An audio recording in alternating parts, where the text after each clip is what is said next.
ഇത് രണ്ടാം സ്വാതന്ത്ര്യ സമരമാണ്. ആദ്യത്തെ സ്വാതന്ത്ര്യ സമരം എന്ന് പറയുന്നത് ബ്രിട്ടീഷ് പടത്തോപ്പുകൾക്ക് മുമ്പിൽ നെഞ്ചും പിരിച്ചു നിന്ന് ഇന്ത്യ എന്ന വികാരം ഏറ്റുപിടിച്ച ഒരു നാടാണ്.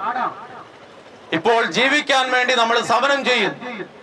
പ്രിയപ്പെട്ടവരെ, കേരളം അങ്ങോളം ഇങ്ങോളം രാഷ്ട്രീയ പാർട്ടികളുടെ ഒത്താശയോടെ കേരളം വെട്ടിപ്പിടിക്കാമെന്ന് ആരെങ്കിലും വ്യാമോഹിച്ചിട്ടുണ്ടെങ്കിൽ അത് നടക്കില്ല എന്ന് ഏകകണ്ഠമായി ഞങ്ങൾ ഇപ്പോൾ പറയുകയാണ്. പ്രിയപ്പെട്ടവരെ, 140 MLA-മാര്, നമ്മൾ ജയിപ്പിച്ചു വിട്ട MLA-മാര് പോലും വഖഫിന് അനുകൂലമായി നിലപാടെടുത്തു എന്നുള്ളത് ജനാധിപത്യ രാജ്യത്തിന് ഭൂഷണമല്ല, അത് തികച്ചും അപലപനീയമാണ്. ഇന്നലെ നമ്മൾ ഏറ്റവും ബഹുമാനിക്കുന്ന ഒരു MP നമുക്കെതിരെ ഉള്ള സമരത്തിൽ പങ്കെടുത്തു എന്നുള്ളത് ഏറ്റവും നീചമായ ഒരു പ്രവൃത്തിയാണ്. ജനാധിപത്യ രാജ്യത്തിലായിരിക്കുന്ന നാം ജീവിക്കാൻ വേണ്ടി പോരാടുമ്പോൾ നമ്മൾ ജയിപ്പിച്ചു വിട്ട ജനപ്രതിനിധികള് നമുക്ക് ന്യായം നടത്തി തരേണ്ട സാഹചര്യത്തിൽ നമുക്കെതിരായി വോട്ട് ബാങ്ക് എന്ന രാഷ്ട്രീയം മുതലെടുത്ത് ജീവിക്കുന്നു എന്നുള്ള യാഥാർത്ഥ്യം നമ്മൾ മനസ്സിലാക്കി കഴിഞ്ഞു. അതുകൊണ്ട് തന്നെയാണ് നമ്മൾ ഇന്ന് ഈ തെരുവിൽ ആയിരിക്കുക.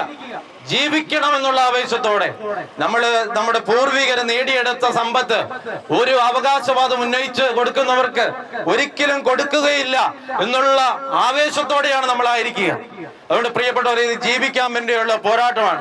എന്റെ ഉപ്പുപ്പായ്ക്ക് ഒരു ആനയുണ്ടായിരുന്നു എന്ന് പറഞ്ഞ് കേരളം മുഴുവൻ വെട്ടിപ്പിടിക്കാമെന്ന് ആരെങ്കിലും വ്യാമോഹിച്ചിട്ടുണ്ടെങ്കിൽ അത് നടക്കില്ല എന്ന് ശക്തമായി AKCC കത്തോലിക്ക കോൺഗ്രസ് ചെറുപുഴ ഇപ്പോൾ നിങ്ങളോട് പറയുകയാണ്. നടക്കില്ല. ജീവൻ കൊടുത്താണെങ്കിലും ഞങ്ങൾ പോരാടും. ജീവിക്കണം ഞങ്ങൾക്ക് ഈ രാജ്യത്ത്. ജനാധിപത്യ രാജ്യം ഉറപ്പുവരുത്തുന്ന എല്ലാ രാഷ്ട്രീയ നേതൃത്വങ്ങളും ഉറപ്പുവരുത്തേണ്ടതാണ് ജീവിക്കാനുള്ള സ്വാതന്ത്ര്യം. അത് നിഷേധിക്കപ്പെടുമ്പോൾ ഒരു പൗരൻ എന്ന നിലയിൽ, ഒരു ഇന്ത്യയിലെ ഒരു വ്യക്തി എന്ന നിലയിൽ, അല്ലെങ്കിൽ ഒരു മതത്തിന്റെ ഒരു ഭാഗമായിട്ടായിരിക്കുന്ന ഞങ്ങളുടെ അവകാശങ്ങൾ സംരക്ഷിക്കാൻ വേണ്ടി ആയിരിക്കും എന്നുള്ളത് ഞങ്ങൾ തീർത്തും പറയുകയാണ്. പ്രിയപ്പെട്ടവരെ, മുനമ്പത്ത് നടന്ന സംഭവം നിങ്ങൾ മുനമ്പത്ത് മാത്രമാണോ നടന്നതെന്നാണോ നിങ്ങൾ വിചാരിക്കുക? അത് കേരളത്തിന്റെ ഇങ്ങോളം വ്യാപിച്ചു കഴിഞ്ഞു. നമ്മുടെ തൊട്ടടുത്തുള്ള തളിപ്പറമ്പ് പോലും വഖഫിന്റേതാണെന്ന് അവകാശവാദം ഉന്നയിച്ചു വരികയാണ്. ഇതൊക്കെ അവർക്ക് അനുകൂലമായ നിലപാടുകൾ എടുത്താൽ അത് നമ്മളുടെ തന്നെ കിടപ്പാടമില്ലാതാക്കും എന്നുള്ള യാഥാർത്ഥ്യം നമ്മൾ തിരിച്ചറിയണം. അതുകൊണ്ട് പ്രിയപ്പെട്ടവരെ, പ്രതികരിക്കേണ്ട സമയമാണിത്. പ്രതികരിച്ചില്ലെങ്കിൽ നമ്മളുടെ വീട് അന്യര് കൊണ്ടുപോകും എന്നുള്ള യാഥാർത്ഥ്യം നമ്മൾ തിരിച്ചറിയുക. അതുകൊണ്ട് പ്രിയപ്പെട്ടവരെ, നമുക്ക് ഈ ഗവൺമെന്റിന്റെ അനീതിപരമായിട്ടുള്ള ഈ നിയമത്തിനെതിരെ ശക്തമായ നിലപാടുകൾ എടുക്കണം. നമുക്ക് ആരും പിന്തുണയ്ക്കാൻ ഉണ്ടാവുകയില്ല എന്നുള്ള യാഥാർത്ഥ്യം നമ്മൾ മനസ്സിലാക്കുക.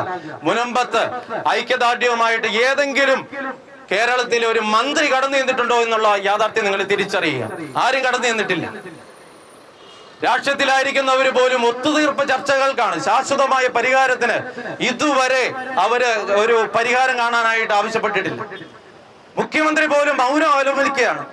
ചർച്ച, ഒത്തുതീർപ്പ് ചർച്ച, ഒത്തുതീർപ്പൊക്കെ എത്ര കാലം പോകും എന്നുള്ളത് നമുക്കറിയാം. കൂടിപ്പോയ ഈ തെരഞ്ഞെടുപ്പ് കഴിയുമ്പോൾ ഒത്തുതീർപ്പ് ചർച്ചയ്ക്ക് വലിയ പ്രാധാന്യമൊന്നുമില്ല. അതുകൊണ്ട് നമുക്ക് ശാശ്വതമായ പരിഹാരമാണ് വേണ്ടത്.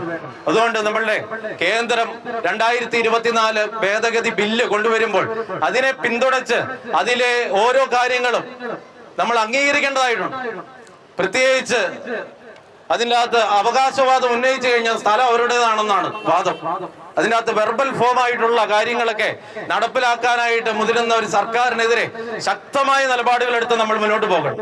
അതുകൊണ്ട് അല്ലെങ്കിൽ നാളെ നമ്മളുടെ ഇടവകളിൽ, നമ്മളുടെ സമൂഹത്തിൽ വീടും കിടപ്പാടുമില്ലാത്ത അലയുന്ന അനേകം വ്യക്തികളുണ്ടാവും.